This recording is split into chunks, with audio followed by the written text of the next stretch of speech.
राम राम जी मित्रों। अब हम भगवद गीता अध्याय 8 के श्लोक 9, 10, 11 और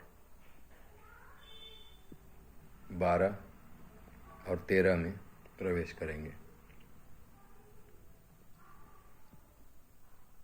भगवान श्री कृष्ण कह रहे हैं, कविम पुराणम अनुशासितारम अणोह अणियांसम अनुस्मरेत यह सर्वस्य दातारम अचिन्त्य रूपम आदित्यवर्णम तमसः परस्तत्।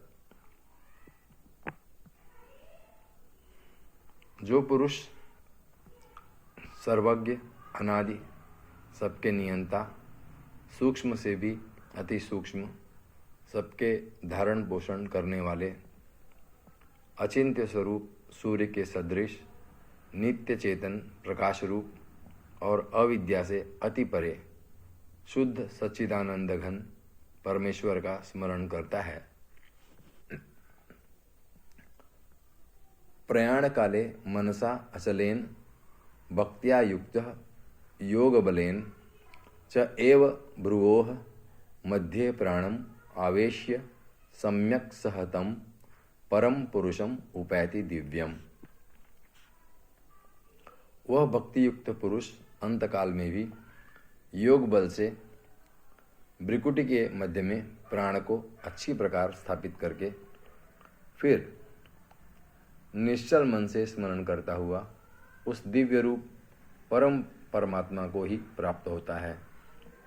अगले श्लोक में भगवान श्री कृष्ण कह रहे हैं, यत् अक्षरम वेदविदः वदन्ति विशन्ति यत् यतयः वीतरागाः यत् इच्छन्तः ब्रह्मचर्यं चरन्ति तत् ते पदम संग्रहेण प्रवक्ष्ये। और हे अर्जुन, वेद के जानने वाले विद्वान जिस सच्चिदानंद घन रूप परम पद को अविनाशी कहते हैं, आसक्ति रहित बलशील सन्यासी महात्मा जन जिसमें प्रवेश करते हैं और जिस परम पद को चाहने वाले ब्रह्मचारी लोग ब्रह्मचर्य का आचरण करते हैं, उस परम पद को मैं तेरे लिए संक्षेप से कहूँगा। श्लोक 12 और 13 में भगवान श्री कृष्ण कह रहे हैं, सर्वद्वाराणि संयम्य मनः हृदि निरुध्य च मूर्धनि आधाय आत्मनः प्राणम आस्थितः योगधारणम ओम इति एकाक्षरम ब्रह्म व्यवहारन् माम अनुस्मरन् यह प्रयाति त्यजन देहम सह याति परमाम गतिम।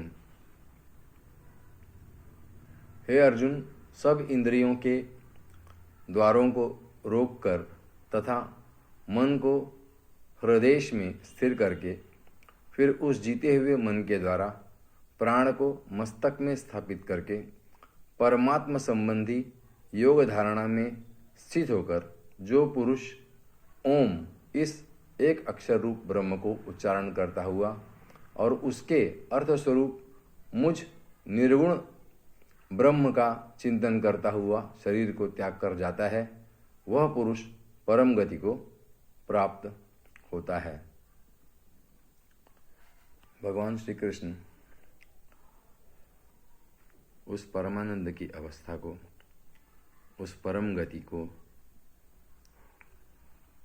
मोक्ष को कैसे प्राप्त हुआ जाए, इस संबंध में अर्जुन से बता रहे हैं कि मृत्यु के वक्त भी यदि ओम का पाठ किया जाए, ओम का उच्चारण किया जाए, तो ये ओम शब्द ही उसे उस परम गति, परमानंद तक, परम पद तक पहुंचा देता है। अब इतना ही। धन्यवाद।